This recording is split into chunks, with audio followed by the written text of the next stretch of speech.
നമസ്കാരം, ഏവർക്കും പുതിയ വീഡിയോയിലേക്ക് സ്വാഗതം. ഇന്ന് ഡെവലപ്മെൻറ്റ് സീരീസിൽപ്പെട്ട മറ്റൊരു വീഡിയോ ആയിട്ടാണ് നിങ്ങളുടെ മുന്നിലേക്ക് വരുന്നത്.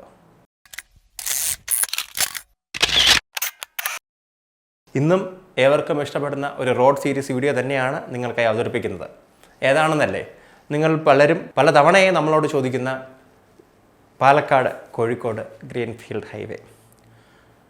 പാലക്കാട് കോഴിക്കോട് ഗ്രീൻഫീൽഡ് ഹൈവേ എന്തുകൊണ്ടാണ് ഇപ്പോൾ നമ്മൾ ഇതിനെ പറ്റിയിട്ട് ഒരു വീഡിയോ കൊണ്ടുവരുന്നത് വെച്ച് കഴിഞ്ഞാൽ, ഇവിടെ തികച്ചും വ്യത്യസ്തമായ കുറച്ച് ഡെവലപ്മെൻറ്റ്സുകൾ ഇവിടെ നടക്കുന്നുണ്ട്. അതുകൊണ്ട് തന്നെയാണ്. നമുക്കറിയാം, പാലക്കാട് ഗ്രീൻഫീൽഡ് ഹൈവേ എന്ന് പറയുന്നത് കേരളത്തിലെ പ്രധാനപ്പെട്ട ഒരു വലിയൊരു പദ്ധതിയാണ്. നമ്മൾ നേരത്തെ പറഞ്ഞതുപോലെ കേരളം എന്ന് പറഞ്ഞ നമ്മുടെ ഈ സൗത്ത് ഇന്ത്യയിലുള്ള കൊച്ചു പ്രദേശം വളരെയധികം ഫാസ്റ്റായിട്ട് ഗ്രോ ചെയ്യുന്ന ഒരു സംസ്ഥാനമാണ്. അതിന് പല ഘടകങ്ങളുമുണ്ട്. അതിൽ പ്രധാനപ്പെട്ട ഒന്നാണ് നമ്മുടെ നാട്ടിലുള്ള നമ്പർ ഓഫ് പോർട്സ്, അതായത് സീ പോർട്സ് ആണ് ഉദ്ദേശിക്കുന്നത്. അപ്പോൾ നമുക്കറിയാം, വിഴിഞ്ഞം എന്ന് പറയുന്ന ഇന്ത്യയുടെ ആദ്യത്തെ മദർഷിപ്പ് പോയിട്ട് ഉടൻ തന്നെ കമ്മീഷൻ ആവാൻ പോവുകയാണ്. അതോടൊപ്പം തന്നെ നമ്മുടെ കൊച്ചിൻ ടെർമിനലുണ്ട്, അതുപോലെ നമ്മുടെ മറ്റ് ചെറു പോർട്ടുകളുണ്ട്. നമ്മുടെ കേരളത്തിൻ്റെ അടുത്ത് മംഗലാപുരം പോലുള്ള മറ്റ് മെഗാ പോർട്ടുകളും കൂടി വരുന്നുമുണ്ട്. അപ്പോൾ നമ്മുടെ നാട്ടിലേക്കുള്ള ആ ഒരു ഗുഡ്സ് ആൻഡ് സർവീസസ് മൂവ്മെൻറ്റ് വളരെയധികമായിരിക്കും. സ്വാഭാവികമായും നമ്മുടെ നാട്ടിൽ ഒരു 250 കിലോമീറ്റേഴ്സിനുള്ളിൽ ഇപ്പം പല പോർട്ട്സും ആയിട്ടുണ്ട്. അപ്പോൾ ഈ പോർട്ടുകൾ തമ്മിലൊരു കണക്ഷൻ വരും, പ്രത്യേകിച്ച് മെഗാ പോർട്ട്സ് ആയിട്ട്. അപ്പോൾ ഇത് തമ്മിലുള്ളൊരു കണക്ഷൻ വരുമ്പോഴത്തേക്കും നമുക്ക് വളരെ നല്ല രീതിയിലുള്ള ഒരു റോഡ് ട്രാൻസ്പോർട്ട് ഫെസിലിറ്റി കൊടുക്കേണ്ടി വരും. അങ്ങനെ കൊടുക്കുമ്പോൾ നമുക്ക് ഇപ്പോഴുള്ള എക്സിസ്റ്റിംഗ് വേസിന് പുറമെ മറ്റ് അനുബന്ധ റോഡുകളും വേണ്ടി വരും. നമുക്ക് മറ്റ് സംസ്ഥാനങ്ങളുമായിട്ട് കണക്ട് ചെയ്യണം. നമുക്ക് ഉള്ള റോഡ്സിലെ തന്നെ നമുക്ക് ട്രാഫിക് കുറയ്ക്കേണ്ടതായിട്ടുണ്ട്.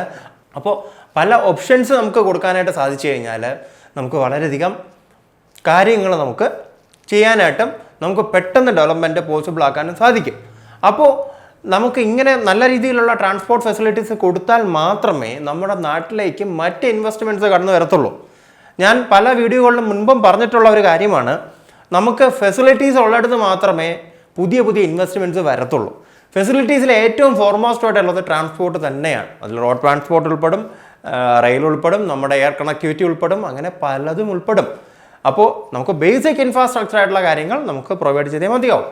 അപ്പോൾ നമ്മളിപ്പോൾ പറഞ്ഞുകൊണ്ടിരിക്കുന്ന ഗ്രീൻഫീൽഡ് ഹൈവേ NH-66 കണക്ട് ചെയ്യുന്ന ഒരു ഗ്രീൻഫീൽഡ് ഹൈവേ ആണ്. അപ്പോൾ NH-66 നമുക്കറിയാം കേരളത്തിൻ്റെ തെക്കേ അറ്റം മുതൽ വടക്കേ അറ്റം വരെ നീണ്ടു കിടക്കുന്ന പാതയാണ്. അപ്പോൾ ആ പാതയ്ക്ക് ഒരു സബ്സിഡറി ആയിട്ട്, അല്ലെങ്കിൽ അതിനോടൊപ്പം തന്നെ പ്രാധാന്യം അർഹിക്കുന്ന രീതിയിൽ നമ്മുടെ ഈ ഗ്രീൻഫീൽഡ് ഹൈവേ വന്നു കഴിയുമ്പോൾ നമുക്ക് കേരളത്തിന് മുതൽ കൂട്ടാവുക തന്നെ ചെയ്യും.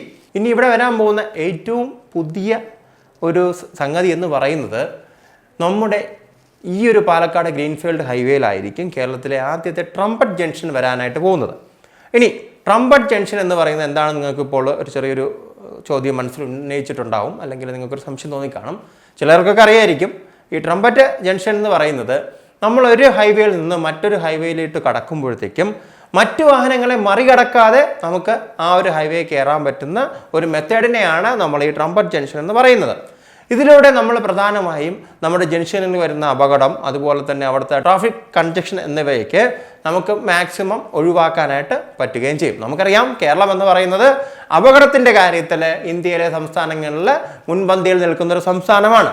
അത് ചിലപ്പോൾ നമ്മുടെ ഡ്രൈവിംഗ് സ്റ്റൈൽ കൊണ്ടാവാം, അല്ലെങ്കിൽ നമ്മുടെ റോഡുകളുടെ പോരായ്മ കൊണ്ടാവാം, അല്ലെങ്കിൽ റോഡുകളുടെ വലുപ്പക്കുറവും വാഹനങ്ങളുടെ നിയന്ത്രിതമല്ലാത്ത ഒരു വളർച്ചയും ആയിരിക്കാം. അത് നമുക്ക് അതിനൊരു തടയിടാൻ പറ്റത്തില്ല. നമുക്ക് പബ്ലിക് ട്രാൻസ്പോർട്ട് കൂടുതൽ പ്രൊമോട്ട് ചെയ്യാനേ സാധിക്കത്തുള്ളൂ. എന്നാലും നമ്മുടെ നാട്ടിൽ വാഹനങ്ങൾ ഒട്ടനവധി കൂടുന്നുണ്ട്. ഇപ്പോൾ കൂടുന്നുണ്ടെന്ന് പറഞ്ഞ് വേറെ ഒന്നും നമുക്ക് നിങ്ങൾ വണ്ടി എടുക്കണമെന്നൊന്നും പറയാൻ പറ്റില്ല. പബ്ലിക് ട്രാൻസ്പോർട്ട് മാക്സിമം യൂട്ടിലൈസ് ചെയ്യുക എന്ന് പറയാനേ പറ്റത്തുള്ളൂ. അപ്പോൾ അതിനനുസരിച്ച് കംഫർട്ടബിൾ ആയിട്ടുള്ള ആ ട്രാൻസ്പോർട്ട് ഫെസിലിറ്റി നമ്മൾ കൊടുക്കേണ്ടിയും വരും.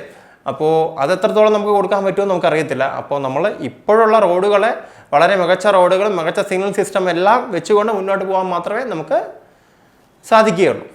നേരത്തെ പറഞ്ഞല്ലോ, നമ്മുടെ പാലക്കാട് ഗ്രീൻഫീൽഡ് ഹൈവേയിലാണ് ആ കേരളത്തിലെ ആദ്യത്തെ ട്രംപറ്റ് കവല അല്ലെങ്കിൽ ജംഗ്ഷൻ വരുന്നതെന്ന് പറഞ്ഞല്ലോ. അത് എവിടെയാണെന്ന് നോക്കാം. ഇരിങ്ങല്ലൂരിലാണ് ഇത് വരാനായിട്ട് പോകുന്നത്. ഏകദേശം 5 ഏക്കറോളം സ്ഥലം ഇതിനായിട്ട് ഇപ്പോൾ തന്നെ എടുത്തിട്ടുണ്ട്. ഇനി വില്ലേജ് നോക്കുകയാണെങ്കിൽ ഇത് പന്തീരാങ്കാവ്, ഒളിവണ്ണ വില്ലേജുകളിലാണ് സ്ഥിതി ചെയ്യുന്നത്. ഈ ട്രംപറ്റ് കവലയുടെ ഏകദേശമുള്ള സർവേ നടപടികളൊക്കെ പൂർത്തിയായിട്ടുണ്ട്. 3D വിജ്ഞാപനം ഉടനെ വരുന്നുണ്ട്. അപ്പോൾ നമുക്ക് ഉടനെ തന്നെ നമുക്ക് ഈ ട്രംപറ്റ് കവല കാണാനായിട്ട് സാധിക്കും. ഇത് നമ്മുടെ NH66 ചേർന്ന ഒരു സ്ഥലത്താണ് ഇപ്പോൾ വരാനായിട്ട് പോകുന്നത്. അപ്പോൾ അതിന് അതിൻ്റേതായിട്ടുള്ള ആ പ്രാധാന്യം ഇവിടെ തന്നെയുണ്ട്. അതുപോലെ തന്നെ നമ്മുടെ ഗ്രീൻഫീൽഡ് ഹൈവേയുടെ പണികൾ എത്രയും പെട്ടെന്ന് പൂർത്തിയാക്കണമെന്നും ഈ സമയത്ത് നമ്മൾ ആഗ്രഹിക്കുന്നുണ്ട്. നമ്മളിത് കുറച്ച് കാലമായി നമ്മൾ ഇതുമായി ബന്ധപ്പെട്ട വീഡിയോകൾ ചെയ്തു തുടങ്ങിയിട്ട് നമുക്ക് എത്രത്തോളം പെട്ടെന്ന് നമ്മളെ കാര്യങ്ങൾ ചെയ്തു തീർക്കാൻ പറ്റുമോ അത്രത്തോളം പെട്ടെന്ന് നമ്മുടെ നാട്ടിലേക്കും നമ്മുടെ നാട്ടുകാർക്കും ഉപകാരപ്പെടുന്ന രീതിയിൽ ചിലപ്പോൾ ഇവിടെ ബിസിനസ്സുകൾ വളരാം, അല്ലെങ്കിൽ നമ്മുടെ നോർമൽ കമ്മ്യൂട്ട് തന്നെ നമുക്ക് വളരെ ആയാസരഹിതമായിട്ട് നമുക്ക് റോഡിലൂടെ യാത്ര ചെയ്യാനായിട്ട് സാധിക്കും. എല്ലാ വീഡിയോയിലും പറയുന്ന പോലെ ഒരു സംഗതി ഇപ്പോഴും ഞാൻ പറയുവാണ്, നമ്മുടെ സമയത്തിന് നമുക്കൊരിക്കലും വില കൽപ്പിക്കാൻ പറ്റില്ല. അത് ഇൻഫിനിറ്റാണ്. നമുക്ക് അത്രത്തോളം മൂല്യമുണ്ട് അതിന്. അപ്പോൾ നമുക്ക് പെട്ടെന്ന് എത്തിച്ചേരാനും നമുക്ക് കമ്മ്യൂട്ട് സഹായിക്കും. ഗുഡ്സ് ആൻഡ് ട്രാൻസ്പോർട്ട് മൂവ്മെൻറ്റിനും നമുക്ക് ഈ റോഡുകൾ സഹായിക്കും. അങ്ങനെ നമുക്ക് നമ്മുടെ നാട്ടിലേക്ക് വികസനം വരേണ്ടത് വളരെ അത്യാവശ്യമാണ്. നമുക്കറിയാം നമ്മുടെ നാട്ടിലെ ഈ പറയുന്ന സാമ്പത്തിക സ്ഥിതിയൊക്കെ നമുക്ക് സെൽഫ് സഫിഷ്യൻ്റ് ആവണമെങ്കിൽ നമ്മൾ പല രീതിയിലുള്ള ഓപ്പണിങ്സ് നമുക്ക് നോക്കണം. അതിന് നമുക്കിവിടെ പല ഇൻഡസ്ട്രീസ് വരണം. നമ്മൾ പോർട്ടുകൾ ഓൾറെഡി ഡെവലപ്പ് ചെയ്യുന്നുണ്ട്. അപ്പോൾ ഇതെല്ലാം ഒത്തുചേരുന്ന ഒരു ഡെവലപ്മെൻറ്റ് വന്നാൽ മാത്രമേ നമുക്ക് വികസിക്കാൻ പറ്റുകയുള്ളൂ. അപ്പോൾ ഇതൊക്കെയാണ് ഈ ട്രംപറ്റിൻ്റെ കവലയുടെ വിശേഷങ്ങളും അതുപോലെ തന്നെ ഗ്രീൻഫീൽഡിൻ്റെ വിശേഷങ്ങളും.